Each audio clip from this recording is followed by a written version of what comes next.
So FNaF in Real Time is a pretty recent fan-made game of Five Nights at Freddy's that caught the attention of YouTuber after YouTuber after YouTuber, including me. Released on December 23rd, 2024, it was widely praised for being a remake of the original Five Nights at Freddy's 1, but with new characters, gameplay, and especially new animations of the characters moving in the cameras. And what do I think of it?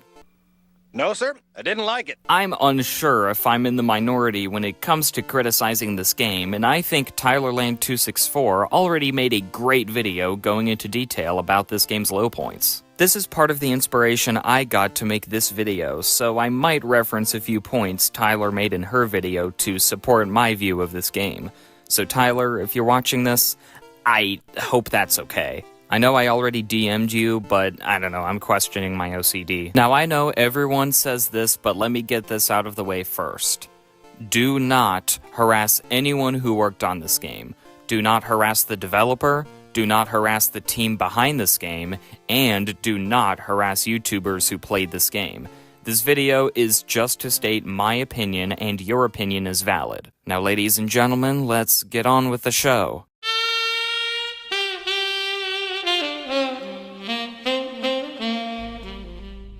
Five Nights at Freddy's in Real Time, or FNaF in Real Time for short, was created by the developer Tyran, with an entire clan of creative folks who band together to create this remake of FNaF 1. But the twist is that the animatronics can be seen moving in the cameras, having some old and new crew into the mix, a slightly different take on the story, and on top of it all, it looks visually identical to the original FNaF 1. This is FNaF in Real Time.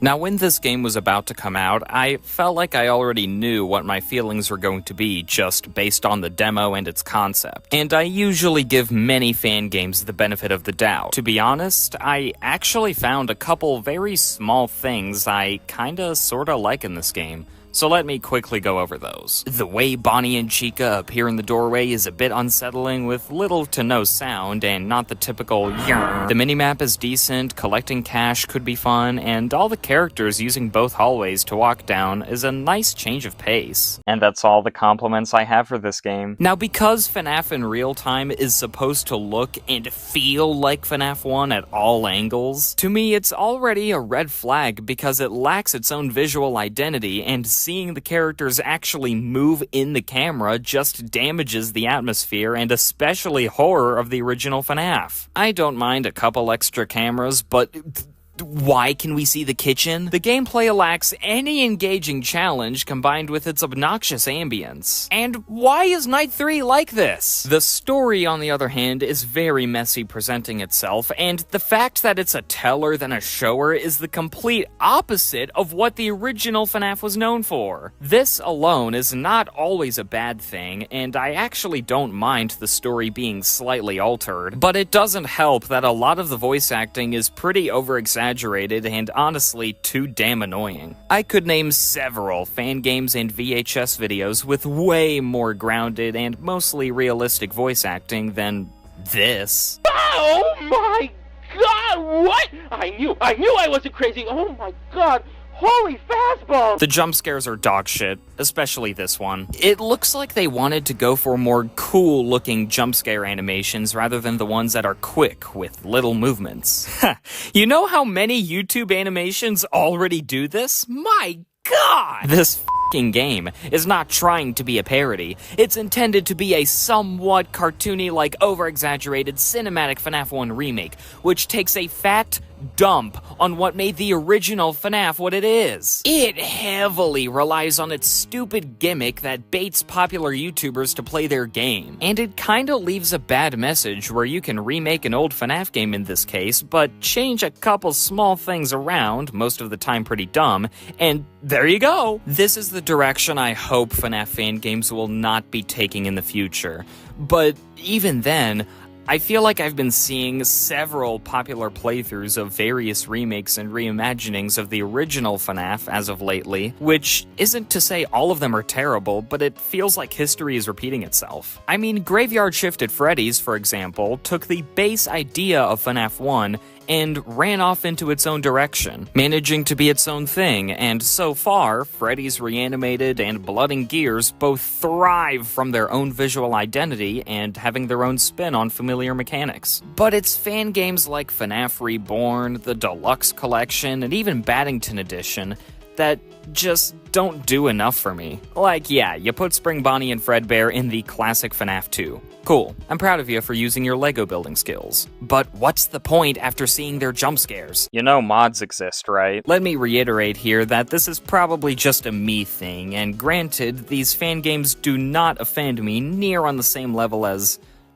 this. The reason I strongly dislike FNaF in real time is because both its concept and execution go against what the original FNaF 1 did. Its visual identity looks to be copied and pasted and gets rid of that old creep factor now that you have these guys move like a bunch of goofballs from camera to camera. Again, while I did find a couple small things that I find amusing, the way the story is told is just way too over the top and too talkative, which is unlike FNaF 1. Not to mention its gameplay. I'm not saying that you have to be exactly like FNaF 1 in order to have yourself a banger fan game. It just hurts as an old school fan if you take an already eerie environment and have familiar characters have less creepy jump scares. Yes, I know it's a fan game and it's entirely fictional, so it should have some leeway, but what is this? Because of the big impact this game had on the FNaF community, I'm honestly afraid of the thought of this game setting a new status quo of FNaF fan games, in terms of just remaking one of the mainline games and making it way too exaggerated and so over the top that it baits popular YouTubers to call it a peak fan game. This recreation, it just felt so fresh as I was exploring it. I've never seen anything like this done before, and it wanted to mimic the look of FNaF 1. It wanted to appear as the same game with the real-time movements